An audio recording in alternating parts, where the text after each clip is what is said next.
সুলতান নুরউদ্দিন জঙ্গি রহমাতুল্লাহি আলাইহি আশ্চর্য হয়ে গেলেন। ঘুম থেকে লাফ দিয়ে উঠলেন, চিন্তা করতেছেন কি স্বপ্ন দেখলাম। কারণ হইল শয়তান সমস্ত মানুষের রূপ ধারণ করতে পারে, সবার রূপ ধারণ করতে পারে, কিন্তু আমার আপনার নবী বিশ্ব নবী রাহমাতুল লিল আলামিনের রূপ ধারণ করতে পারে না।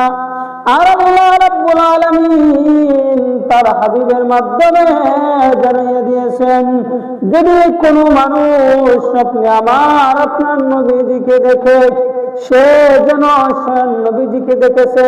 কারণ নবীজির রূপ শয়তান ধরতে পারে না। কোন রূপ ধারণ, সব রূপ ধারণ করতে পারলেও আমার আপনার নবীর রূপ শয়তান ধারণ করতে পারে না। এই জন্য আমার আপনার নবী বিশ্ব নবী জানাইয়া দিয়েছেন, যদি কোনো মানুষ স্বপ্নে বেলায় আমি নবীকে দেখে, সে যেন স্বয়ং আমি নবীকে দেখেছে।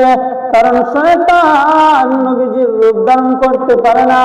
সুলতান নুরউদ্দিন জঙ্গি রহমাতুল্লাহি আলাইহি স্বপ্নে দেখলেন, আবার চিন্তা করতেছেন শয়তান তো আসার কথা না, কি আমি স্বপ্ন দেখলাম। আশ্চর্য হয়ে গেলেন, ওযু গোসল করে নামাজ পড়ে আবার ঘুমিয়ে গেলেন।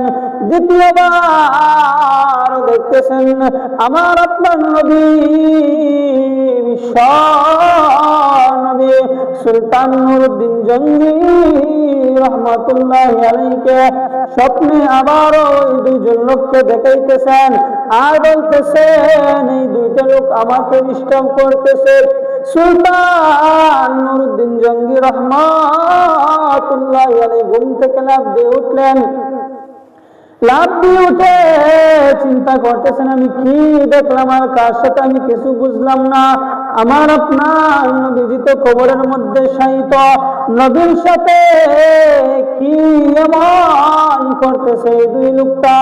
সুলতান নুরউদ্দিন জঙ্গি রহমাতুল্লাহি আলাইহি আবারও ঘুমিয়ে গেলেন। তৃতীয়বার স্বপ্নে দেখতেছেন আমার আপনার নবী আগের মতনই সুলতান নুরউদ্দিন জঙ্গি রহমাতুল্লাহি আলাইহিকে বলতেছেন, সুলতান নুরউদ্দিন জঙ্গি রহমাতুল্লাহি আলাইহি এই স্বপ্ন দেখার পর আশ্চর্য হয়ে অবাক হয়ে চলে গেলেন প্রধানমন্ত্রী জসিমউদ্দিন মৌসুমী রহমাতুল্লাহি আলাইহির কাছে, ওনার কাছে গিয়ে